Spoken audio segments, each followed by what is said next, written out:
int n equal new int 10 이렇게 만들었어요. 이렇게. 그러면 얘는 용량이 10이죠. 근데 얘는 자바에서는 객체를 그 앞에 어딘가에 나오는데 내가 설명을 안 하고 것 같은데 이렇게 만들면 초기화가 다 돼요. 자바는 객체니까 객체를 만들면서 객체의 내부 상태를 다 초기화를 보통 하잖아요. 그러니까 배열도 객체이기 때문에 배열을 생성하면 초기값 목록을 주는 게 아니라 그냥 생성을 하면 초기값으로 초기화를 해줘요. 기본값으로. 그럼 얘네는 10개짜리 배열이 만들어지는데 다 어떤 값을 가져요? 0을 가져요. 0을 가지는 거예요. 그럼 아까 이 학생이 질문한 것처럼 arrays copy of는 어떨 때 쓴다? 용량을 늘릴 때 쓴다는 거잖아요. 그러면 용량을 2배로 확보했어. 2배로 확보를 하면은 처음에 2배로 확보를 하게 되면 10개짜리 배열이 있는데 20개짜리를 확보한 거예요. 그럼 그 20개짜리는 어떻게 초기화돼? 다 0으로 초기화되는 거예요. 그 다음에 앞부분을 시스템 어레이 커피에 갖고 복사를 해주는 거예요. 근데 그거를 내가 해주는 게 아니라 어레이 커피 업을 부르면 그 내부적으로 용량이 2배짜리인 걸 만들고 다 0으로 초기화된 거. 그 다음에 앞부분을 시스템 어레이 커피 갖고 복사해서 넣을 거예요. 그럼 뒤에는 남은 건 어떻게 돼? 0으로 채워지는 거야. 근데 여기서도 뭐 용량과 크기가 일치하지 않냐? 일치 안 되는 거죠. 지금 현재로는 일치가 안 돼 있는 거예요. 근데 일치시키려고 하는 거지. 나는 어디까지 쓴다? 용량이 2배인 것까지 쓰려고 하는 거예요. 근데 자바에서 항상 용량과 용량과 크기가 일치하는 건 아니에요.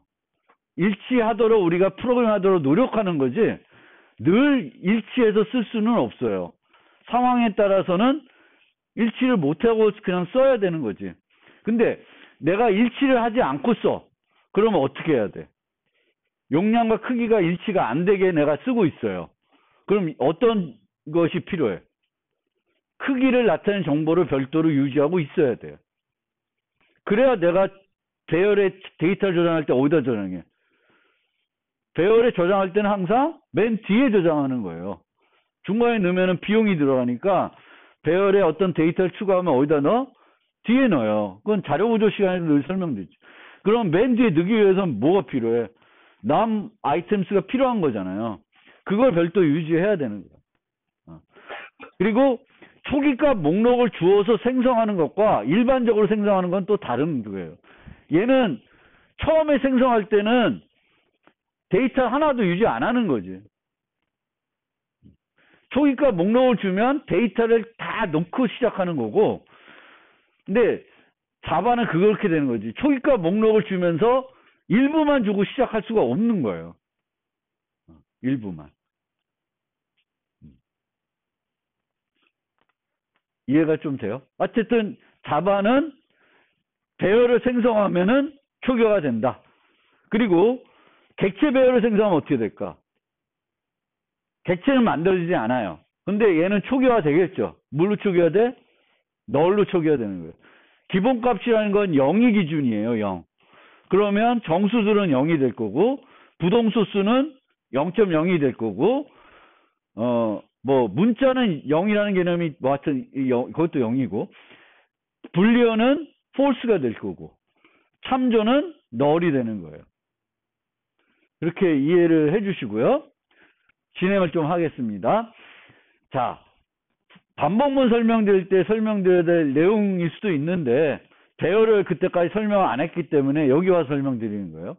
그래서 자바는 이제 자바 5부터 이 전통 포문이 아니라 이런 형태의 포리치 포문이라고 보통 얘기하는데 그 포리치 포문을 제공하고 있습니다. 그래서 이 포리치 포문은 언제 쓸 수 있는 거야?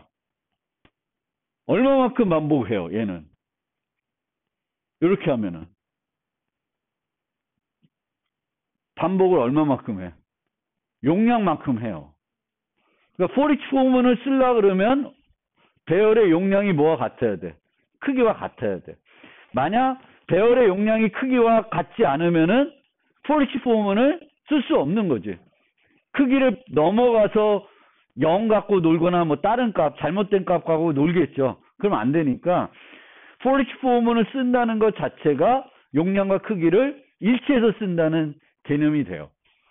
이 for each 포문은 배열만 가지고 쓸 수 있는 건 아니고 내가 클래스를 만들면서 내 클래스도 for each 포문을 쓰게끔 만들어줄 수 있어요. 반복자라는 것만 만들면 이 문법으로 내 클래스를 사용할 수 있어요. 자료구조, 저한테 수업 듣는 사람들은 아마 자바 가지고 자료구조 만들 때 뭐 어레이 리스트 만들거나 뭐 스택 만들거나 뭐 만들고 링크 리스트 만들고 요 for each 포문 갖고 그 자료구조를 접근해서 쓸 수가 있습니다. 그거는 반복자만 그 클래스에 만들어주면은 이렇게 되는 거예요. 즉, 얘는 반복자라는 걸 이용해서 용량만큼 반복을 하게 해주는데 반복자를 실제 사용하게 되면 되게 복잡해요. 그 복잡한 문법을 간결하게 바꿔준 것 뿐이에요. 배열에 쓸 수 있고. 그래서 이 for each 포문은 이런 식으로 변수가 나오고 그 다음에 복합 타입이 나오는 거예요. 반복자를 가진 복합 타입. 그리고 자바의 배열은 여기에 해당되는 거예요. 그래서 이렇게 쓰게 되면은 얼마만큼 반복한다? 얘의 용량만큼 반복을 하게 되고요. 배열은 용량만큼 반복하게 되겠고 반복을 하면서 이 배열이 유지하고 있는 각 요소들을 엘리멘트에 대입해 줍니다. 그러면 이 엘리멘트를 수정하면은 배열에 영향이 있어요, 없어요? 영향이 없습니다. 없지만 뒤에 가서 좀 더 뒤에 가서 여기가 아니고 요 경우를 보면 이거는 이제 객체 배열이 되죠. 그러면 요 A라는 변수는 참조 변수가 되겠지. 그러면 얘를 A.set5 하면은 요 A가 가리키는 객체가 유지하는 값이 5로 바뀌겠죠. 그럼 끝나고 나면 리스트를 이용해서 접근하게 되면은 바뀌어 있겠지. 그래서 참조 객체 변수를 for each 포문으로 돌아가는 거하고 원시 타입 배열을 for each 폼으로 돌아가는 게 좀 다르죠. 얘는 요 문장을 이렇게 되는데 이게 생략되어 있는 형태라고 보시면 되는데 여기다 엘리멘트 이퀄 2를 해봤자 배열에는 아무런 영향을 안 줘요. 배열은 안 바뀐다는 거죠. 근데 얘는 주소 갖고 그 객체를 접근해서 그 객체의 상태를 바꾸면은 끝나고 나면 이 반복문이 끝나고 나면은 여기서 한 것들이 계속 남아 있게 되겠죠. 그래서 객체 배열을 for each 폼으로 쓰는 거하고 원시 타입 배열을 for each 폼으로 쓰는 거하고는 개념이 조금 다르다. 그 개념은 우리가 값 전달로 객체를 전달할 때 원시 타입을 전달할 때하고 또 객체 전달할 때 다르듯이 똑같이 여기도 그게 적용이 됩니다. 그래서 for each 폼은 꼭 이제 원시 타입 배열만 되는 거 아니고 모든 배열이 가능하고요. 그리고 배열만 가능한 게 아니라 여기서처럼 이런 애들도 다 가능해요. 그래서 반복자를 갖고 있는 그런 클래스면 다 되고 나도 내가 클래스를 만들면서 내 클래스에 대해서 for each 포문을 쓰고 싶으면은 쓸 수 있게 만들 수 있어요. 그걸 위해서는 iterable 인터페이스 구현하고 이제 이터레이터를 만들어서 반환해 주면 됩니다. 그 부분은 나중에 좀 설명드릴게요. 나중에 저 템플릿 같은 데 가서 아마 설명을 좀 해드리겠습니다. 그래서 우리가 이제 for each for문을 쓸까, 아니면 전통 for문을 쓸까, 이제 고민이 될 수 있는데, 만약 for each for문을 써도 되는 거면 for each for문을 더 많이 쓰겠죠. 더 간결하고. 간단하니까 for each for문을 많이 쓰는데, 어떤 경우에는 for each for문을 쓸 수 없는 경우가 있어요. 첫 번째가 복합 타입에 유지된 모든 요소를 방문할 필요가 없는 경우. 그러니까 for each for문은 얼마만큼 반복을 해요? 용량만큼 반복을 해요. 그래서 배열의 용량과 크기가 다른 경우에는 for each for문을 쓸 수가 없는 거죠.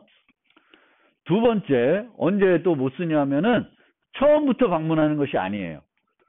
배열을 for each for문으로 쓰면은 0번째 색인, 그 다음 1번째 색인 차례대로 접근하게 되는데, 내가 반복하는데 처음부터 가는 게 아니라 뒤에서부터 가고 싶어, 프로그램을.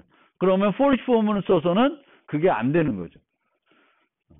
아니면 뭐 두 칸씩 방문해 본다든지, 짝수 애들만 방문한다든지, 홀수 애들만 방문한다든지, 이런 건 for each for문으로 할 수가 없어요. 그냥 옛날 for문 써가지고 플러스 이퀄 2 뭐 이렇게 한다든지, 1부터 시작해서 플러스 이퀄 2에서 홀수색인 애들만 접근한다든지 해야 되는 거고요. 그 다음에 색인 변수가 필요한 경우, 색인 변수. 색인 변수를 뭔가 활용을 해야 되는 경우에는 이제 또 for each for문을 못 쓰는 거죠. 물론 for each for문을 쓰면서 for each for문 전에 i 이퀄 0하고 안에서 i 플러스 플러스를 했을 수도 있어요. 근데 그렇게 쓸 바에는 그냥 전통 for문을 쓰죠. 그러니까 for each for문을 쓴다고 색인을 내가 도입 못하는 건 아닌데, 그거는 별로지. 그냥 그 색인이 필요할 바에는 그냥 옛날 방식을 쓰는 게 낫고요. 원시 타입 배열에서 반복하는 과정에서 배열을 수정해야 돼. 배열에 있는 내용을 수정해야 되는 그런 반복문이에요. 그러면 for each for문을 못 써요.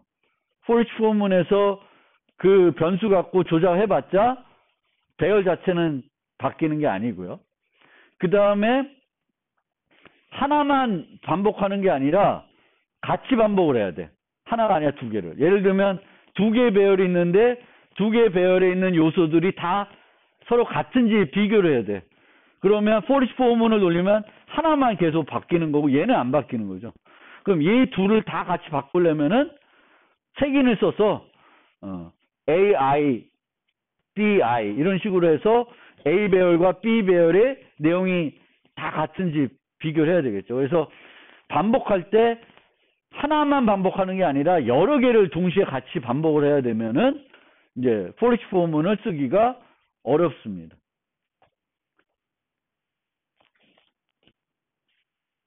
그래서 이 예제에서는 정수 배열에 있는 모든 요소의 합 구하기. 얘는 for each for문을 쓸 수 있죠. 정수 배열에서 가장 큰 값 구하기. 얘도 쓸 수 있어요. 근데 정수 배열에서 특정 값의 위치 구하기. 근데 위치를 구하려면 뭐가 필요해요? 색인이 필요하죠. 그러려면 얘는 for each for문을 못 쓰고 전투 for문 쓰는 게 더 나은 방법이죠. 그 다음에 이제 메인에 있던 얘가 바로 배열이다 라는 거고, 혹시 나중에 메인에 있는 이런 인자들을 활용해서 프로그램 할 일이 있을 수도 있을 거예요. 근데 그럴 경우에는 그 C하고 조금 달라. C하고 달라서 이제 우리가 이 프로그램을 시행할 때 하하라는 클래스 파일이 있을 때 이렇게 시행할 수 있어요. 자바 하하라고. 그 다음에 뒤에다가 도, 레, 미 붙이면은 이제 여기에 들어오는 값들은 도, 레, 미예요. 얘는 안 들어와요. 그런데 C 같은 데서는 메인에 그 리눅스 프로그램이 혹시 해본 분이 있는지 모르겠는데, 거기서 C, C++에도 메인에서 그 이런 인자를 받게끔 프로그램 할 수 있어요. 근데 그 경우에는 얘가 같이 들어와요. 0번째 그 프로그램 이름 자체가. 근데 자바에서는 프로그램 인자가 안 들어오고 요 하하 다음에 오는 얘네들만 문자열로 들어오는 거예요. 그것만 기억해 두시면 될 것 같고요. 메인 메소드. 여기 실습 있는데 요거는 뒷부분 설명드리고 다시 여기로 올게요. 그 다음에 문자 배열과 스트링은 다른 거다. 문자 배열과 스트링은 다른 건데, 보통은 문자 배열은 만들어서 많이 안 쓰는데, 스트링을 처리하려는데 보니까 스트링은 반복자를 안 갖고 있어요. 그것도 희한해. 반복자를 안 만들어놨어요. 그래서 스트링을 반복하고 싶으면, 뭐 for each form 같은 걸 쓰고 싶으면 이제 배열로 바꿔요. 스트링을 배열로 바꿔서 써요. 이제 그 부분은 요 다음 노트가 문자열이거든요. 그 문자열 가서 자세히 설명드릴게요. 어쨌든 문자 배열과 스트링은 다르다. 여기만 알아두시고, 문자 배열을 이용해서 스트링을 만들 수는 있습니다. 만들 수는 있는데 그냥 참고만 해주시고, 요 파트는 오히려 문자열 가서 좀 더 자세히 설명을 드릴게요. 그 다음에 자바의 또 좋은 점 중에 하나, 마음에 드는 점 중에 하나가 바로 요 가변인자예요. 가변인자. C++는 템플릿이 되면은 좀 달라지는데, 템플릿이 아닌 일반 함수의 가변인자를 프로그램하려면 되게 어려워요. 힘들어요. 근데 자바는 동일 타입의 가변인자를 프로그래밍하는 건 되게 심플해요. 이렇게 점점점만 찍어주시면 돼요. 그러면 제가 가변인자가 돼요. 요 리스트가 가변인자가 되는 거예요. 가변인자. 가변인자가 된다는 건 우리가 쓸 때 이런 식으로 쓸 수 있어요. 얘는 근데 0개도 되는 거야. 0. 0이 들어와도 돼요. 그러니까 0이 들어온다는 게 인자를 하나도 안 보내도 호출이 되는 거예요. 호출이. 그래서 이렇게 가변인자를 우리가 정의할 수 있어요. 근데 이 가변인자로 우리가 함수를 정의하게 되면은 얘를 어떻게 요 내부적으로 프로그램하면 요 리스트를 배열로 인식해요. 배열로 프로그램하게 되는 겁니다. 그래서 이 리스트가 요 렌스라는 건 배열에 있는 그거잖아요. 그러니까 나는 이렇게 쓰는데 리스트를 배열로 보는 거예요. 그러니까 얘는 배열을, 그러니까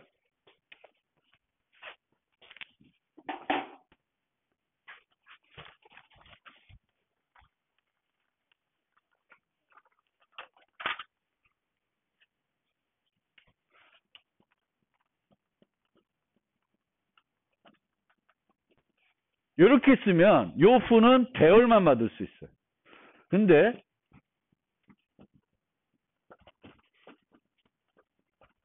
이렇게 쓰면은 얘는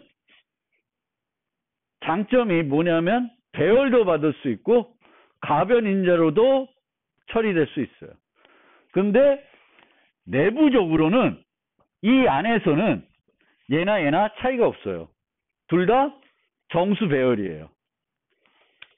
선언을 이렇게 하게 되면은 가변인자로 호출할 수는 있는데, 가변인자로만 호출할 수 있을 뿐만 아니라 뭘도 호출할 수 있어요? 배열을 전달해도 돼요. 어차피 얘는 내부적으로 얘네들을 내부적으로 배열로 바꿔가지고 전달을 해줘요. 나한테. 이 함수한테. 그러니까 차이가 없어요. 그러니까 이러다 보니까 요즘은 앞에 바로 전 어디였어? 바로 전에 메인이 원래 문법은 이거거든요. 근데 요즘은 어떤 친구들은 이렇게 안 하고 이렇게 써요. 그래도 상관없어요. 문제 없어요. 얘나 이렇게 점점점을 써도 그 배열로 인식되기 때문에 이렇게 쓸 수도 있어요. 근데 뭐 그건 뭐 중요한 건 아니고, 이제 이렇게 프로그램 하게 됩니다. 그런데 이제 요 경우에는 보면은 가변인자로 만들게 되면은 아무것도 안 줘도 호출이 되니까, 아무것도 안 주는 거는 맥스를 찾는데 의미가 없죠. 그래서 예외 처리를 하고 있어요. 그러니까 이 예외 처리가 싫으면 요렇게 만들 수가 있습니다. 요렇게 만들면은 최소 몇 개는 와야 돼? 한 개는 와야 되는 거야. 그래서 이런 식으로 이렇게 프로그램하자고 이렇게 프로그램해. 근데 이렇게 바꾸면 나쁜 점은 뭘까? 얘에 비해서 나쁜 점은 뭘까? 이렇게 만들면. 이제 이렇게 만들면 0개로는 호출이 안 되죠. 근데 뭘로 호출이 안 돼? 요거 안 돼요. 배열을 전달할 수가 없어요, 이제. 얘는 0개가 올 수 있지만 배열을 전달할 수 있거든요. 그러니까 이게 좋은 점인데 얘는 배열 하나만 전달하면 일치가 안 되죠.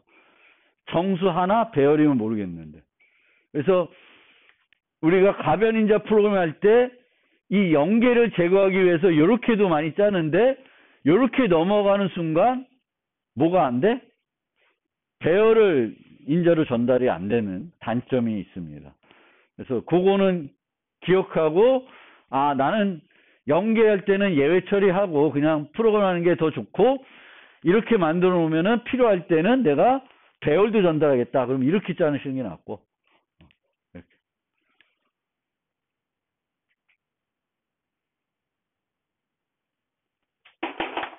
또 한 가지 방법은 얘를 만들지 않고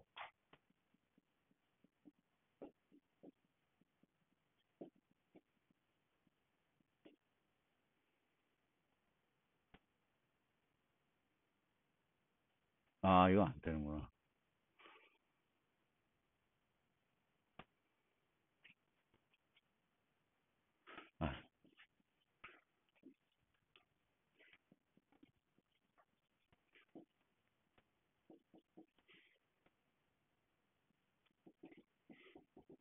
이렇게 다중정의를 할 수 있어요.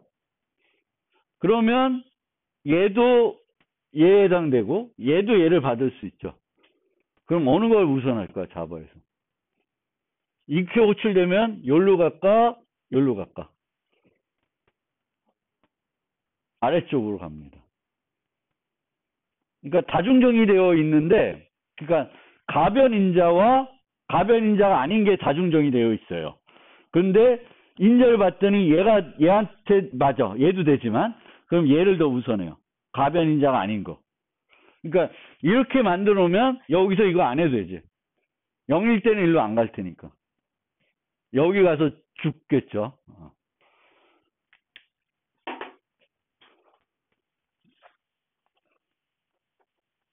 그래서 생성자 만들 때에도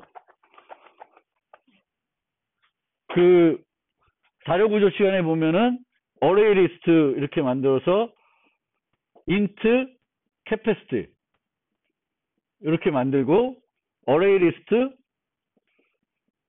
int init list 그러면 이렇게 두 개 있으면 정수를 하나 줬어. 아니고 여기에 이제 기본 생성자가 있어요. 세 개를 다중정해 놨어요. 객체를 생성하는데 인자를 하나도 안 줬어. 그럼 어느 게 생성돼? 어느 게 이용돼? 1번이 이용되겠죠. 정수 하나만 줬어. 그럼 얘로 인식 안 하고 뭘로 하겠어?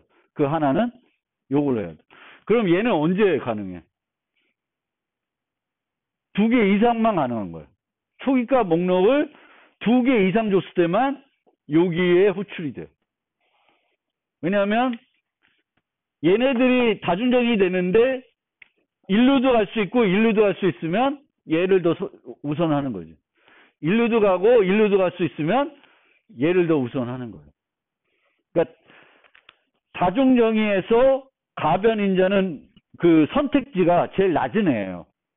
다른 게 가능하면 다른 거를 이용해요. 가변인자를 이용하지 않고. 그래서 그 점도 이제 가변인자 메소드를 볼 때 생각해 주시면 되겠습니다.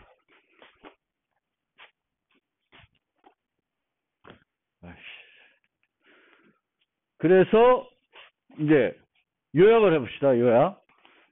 배열을 요약해 볼 텐데 자바와 C++를 비교하면서 요약을 해볼게요. 자바에서 배열은 뭐다? 객체다. 자바에서 배열을 인자로 전달하는 것은 일반 객체를 인자로 전달하는 것과 같다. 자바에서는 call by value, 값 전달밖에 없고 그 값 전달에서 여러분들이 기억해야 되는 게 참조 변수를 값 전달할 때 어떤 효과가 있는지 보시면 되겠습니다. 배열을 인자받은 함수에서도 해당 변수를 배열로 인식할 수 있고 별도 값을 전달하지 않아도 렌스라는 멤버 변수를 이용해서 해당 배열의 용량을 알 수 있습니다. 배열의 이름은 수정 가능한 L 밸류이고 배열 변수 간에 대입을 할 수 있어요. 이 대입은 복제하는 거 아니에요. 배열 변수를 대입하게 되면은 배열 변수가 어떤 배열 가리키다가 다른 배열 가리키도록 바뀌는 거죠. 그뿐이에요.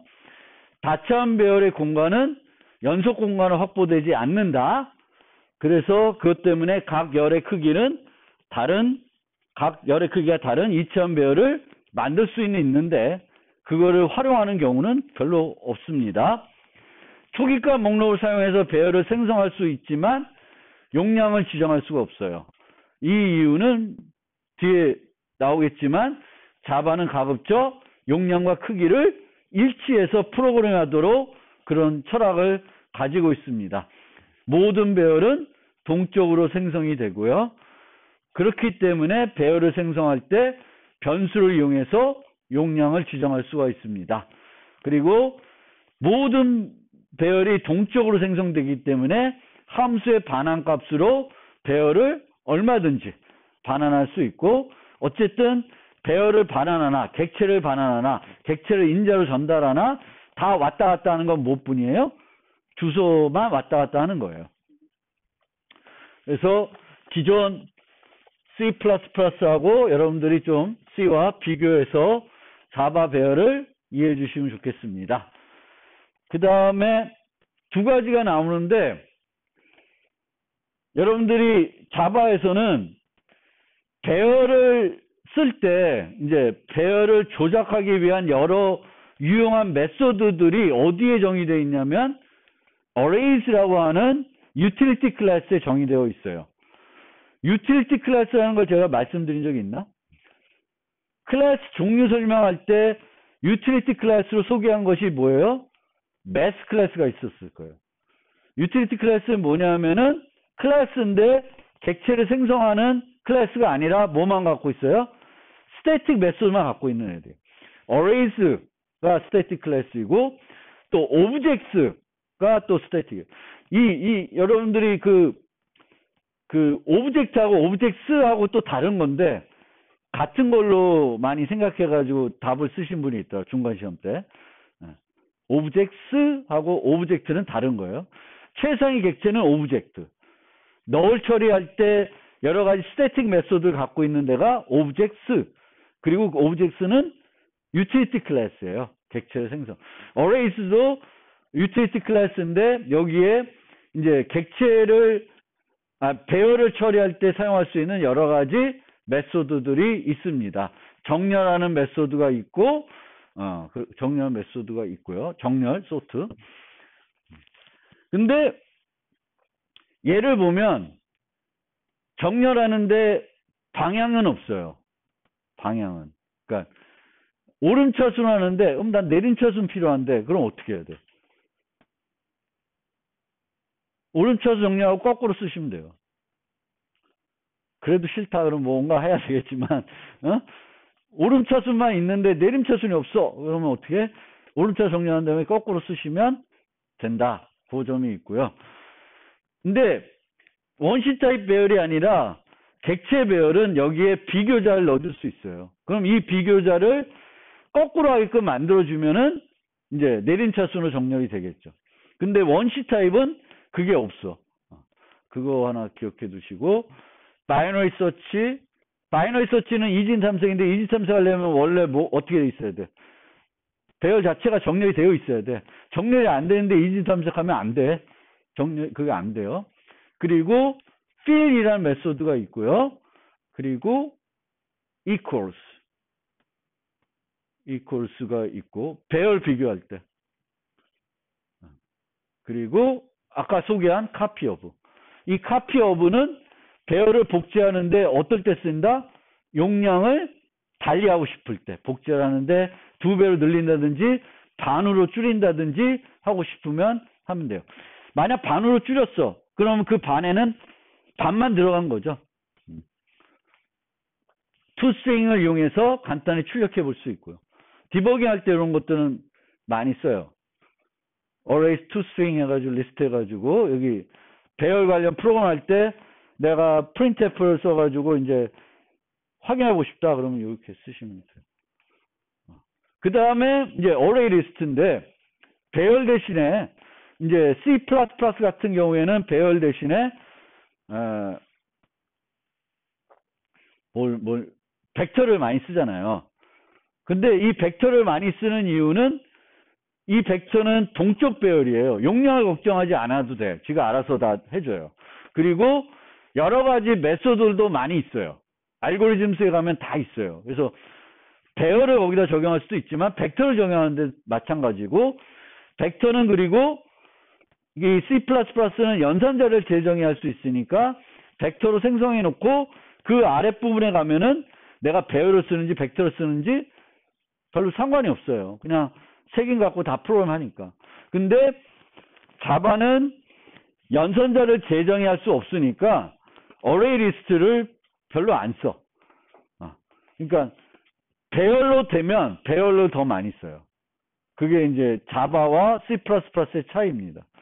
왜냐면 우리가 프로그램 할 때 복합 타입들 프로그램 할 때 특히 이런 그러니까 리스트를 가지고 프로그램 해야 될 때 색인을 이용해서 프로그램 하는 게 되게 편리해요.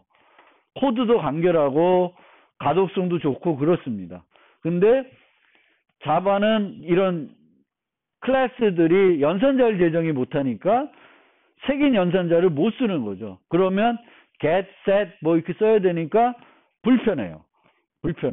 그리고 속도도 느려. 함수 호출이니까 속도도 느려요.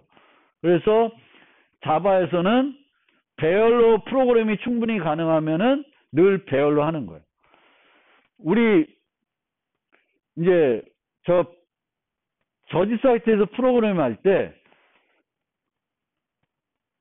우리가 이제 데이터를 입력받아야 되는데 여러 개를 입력받아야 돼요. 그럼 자바는 배열 써요. C++는 배열 쓰는 게 아니라 뭘 써요? 벡터를 써요. 왜냐하면 테스트 케이스마다 들어오는 데이터의 수는 다르거든요. 그러면 동적 배열이 필요한 거야. 근데 C++에 동적 배열을 쓰려면 new하고 나중에 딜리트 해줘야 되니까 번거롭잖아. 그럼 벡터 쓰면은 알아서 하는 거니까 벡터를 써요. 근데 자바는 그렇게 안 알아. 그렇게 하는 게 아니라 어레이 리스트 안 쓰고 써요. 또 하나 이 어레이 리스트는 이제 범용 클래스인데 원시 타입을 저장하고 싶으면은 어레이 리스트 int가 아니라 인테저가 돼요. 래퍼 객체만 저장할 수가 있어요. 그래서 한 번 더 원시 타입을 또 객체로 바꿔줘야 돼. 이것도 비용이야. 그러니까 많이 안 쓰는 거예요. 그냥 정수 여러 개를 저장해야 돼. int 배열을 많이 쓰는 거예요. 그래서 나머지는 좀 보시고 보세요. 보시면 되고 여기로 잠깐 시간이 많지 않네. 요것만 좀 설명드리고 다음 시간에 좀 더 여유 있으면 하나 정도 해볼게요. 요번에 어제 두 분이 똑같은 질문을 했어요. 숙제를 하는데 안 돼서 자기께 계속 죽는다, 뭐 무한으로 걸린다고 했는데 어떤 문제냐면은 B번이죠. 그게 B번. 디지트 개수 구하는 거. 근데 거기서 뭘 한가 하나를 이렇게 테스트 케이스 하나에서는 걸리는 거야. 그걸 처리 못 하는 거야. 그거를 내가 지난 시간에 우리가 했던 수업 시간에 했던 게 리버스 넘버잖아요. 그 리버스 넘버에서 내가 끝까지 안 했어요. 끝까지 안 한 이유가 그걸 너무 끝까지 하면은 그 문제에 대한 너무 힌트를 많이 줘서 일부러 안 하고 그 정도 끝냈는데 그 다음을 내가 안 해줘가지고 많이 틀리신 것 같더라고요. 근데 어쨌든 그렇습니다. 간단히 소개를 좀 하면은 duplicate 제로는 1, 0, 3, 0, 5가 있으면 5개짜리잖아요. 이렇게 돼야 돼요. 값이. 0을 만나면 0을 하나 더 추가를 해주는 거예요. 이게 문제예요. 0을 만나면 0을 하나 더 추가를 해준다. 그러면 얘가 문제가 그런데 인라인을 해야 돼요. 인라인. 인라인 하는 건 추가 공간을 확보하지 않고 하라는 거예요. 이 문제는 추가 공간 하나 만들면 1이면 1 내려오고 0이면 0 내려오고 하나 더 쓰는 거예요. 그 다음에 3 쓰고 0이네 0 쓰고 다 끝났네. 그러면 다시 복사해주면 쉽게 해결할 수 있어요. 그러니까 항상 인라인 문제를 만나면은 인라인이 아닌 공간을 확보해서 한번 문제를 해결해 보세요. 잘 안 되시는 분은 이렇게 먼저 해결해 보고 요걸 가지고 쓰는 거예요. 근데 이렇게 하게 되면은 얘를 지나갈 때 쓰는 색인이 있을 거고 얘를 쓸 때 쓰는 색인이 있겠죠. 그럼 얘와 얘를 이제 여기다 할애놓고 요 J를 여기서 같이 쓰시면 돼요. 그러니까 인라인에 추가 공간 쓸 걸 얘 쓰는 거예요. 근데 이 경우에는 만약 이 공간에다가 1이니까 1이고 J이고 이렇게 가다가 0이니까 0을 여기다 덮었어. 그러면 안 되죠. 그러니까 앞에서부터는 인라인으로 할 수가 없어. 근데 우리가 항상 문제를 만나면은 머릿속으로 어떤 고정관념이 있냐면 앞에서부터 하는 것만 생각을 해요. 근데 어떻게 할 수 있어요? 항상 앞에서부터 하는 방법이 있고 뒤에서부터 하는 방법이 있어요. 뒤에서부터 하는 방법은 5, 0, 0 하나 넣고 3, 0 만났으니까 0 넣고 1 만나는 거. 그러니까 뒤에서부터 가면 인라인을 할 수 있는 거예요. 뒤에서부터. 그래서 뒤에서부터 요 I는 여기서부터 쭉쭉쭉쭉 가고 J는 요 위치에서 가는 거예요. 가게 만들면은 이 문제를 나름 해결할 수 있습니다. 그러니까 앞에서부터 가는 것만 늘 생각하지 말고 문제를 앞에서 안 되면 뒤에서부터 우리가 만들어가는 걸 뒤에서부터 하면 될까? 생각해보면 되네? 그럼 뒤에서부터 하는 거예요. 그래서 그게 있고 그 다음에는 요 문제는 문제를 설명하기 힘든데 시간이 짧아서 근데 얘는 전수조사하면 너무 경우의 수가 많아요. 근데 어떤 문제들 보면은 정렬하면 되게 쉽게 문제가 해결이 돼. 그래서 이 문제는 정렬만 하면 금방 끝나는 문제예요. 정렬. 그래서 항상 여러분들이 배열을 쉽게 정렬할 줄 알아야 돼요. 내가 갖고 있는 데이터를 쉽게 정렬할 줄 알아야 돼요. 나중에 13주에 우리가 프로그램 시험 보는데 정렬을 활용할 줄 알아야 돼요. 어떤 문제에 따라서는 정렬만 활용할 수 있으면 쉽게 해결할 수 있거든요. 근데 내가 갖고 있는 배열을 정렬할 줄 모르네. 그러면 안 돼. 정렬을 하려고 정렬을 짜고 있어. 그러면 안 돼요. 시간 없어. 정렬 짜면 안 돼요. 그래서 문제를 보고 이 문제는 정렬하면 좀 더 효과적으로 해결할 수 있는지를 생각을 해봐야 돼. 그러니까 전체적인 경우의 수를 보니까 너무 많아서 모든 경우를 따지려면 이건 안 될 것 같아. 그러면 정렬하면 뭔가 도움이 될까? 그걸 보시면 돼요. 그럼 정렬하면 도움이 된다면 정렬해서 문제를 해결하면 돼요. 그런데 그 다음 문제 요 414는 뭐냐면은 세 번째로 큰 수를 찾아라는 거예요. 그러니까 세 번째로 큰 수면 얘도 또 뭐가 돼? 정렬하면 될 것 같잖아. 근데 얘는 정렬해봤자 아무 도움이 안 되는 문제예요. 그러니까 왜냐하면 얘는 중복된 요소들이 있을 수 있어요. 그러면 정렬을 한 다음에 세 번째 요소 찾으면 처음부터 쭉 가면서 세 번째로 다른 수를 찾아야 돼. 근데 모든 수가 다 똑같은 수야. 그럼 한 번 또 가는 거지. 정렬해놓고 한 번 또 가는 거야. 그러니까 정렬하는 게 의미가 없을 수도 있어요. 직관적으로는 정렬하는 게 도움될 것 같은데 실제 생각해 보면 아무런 도움이 안 될 수도 있어요. 정렬한다고 무조건 해결되지 않는다는 거예요. 문제가. 얘는 그냥 앞에서부터 쭉 가면서 찾아가면 돼요. 세 번째로. 세 번째 큰 애가 뭔지. 이거는 이제 다음 시간에 1089라고 414 정도는 제가 수업 시간에 제가 어떻게 해결하는지 한번 해볼게요. 여러분들은, 우선은 지금 숙제부터, 뭐, 숙제도 뭐, 이미 다 해결하신 분이 한 8분? 꽤 되시는 것 같아요.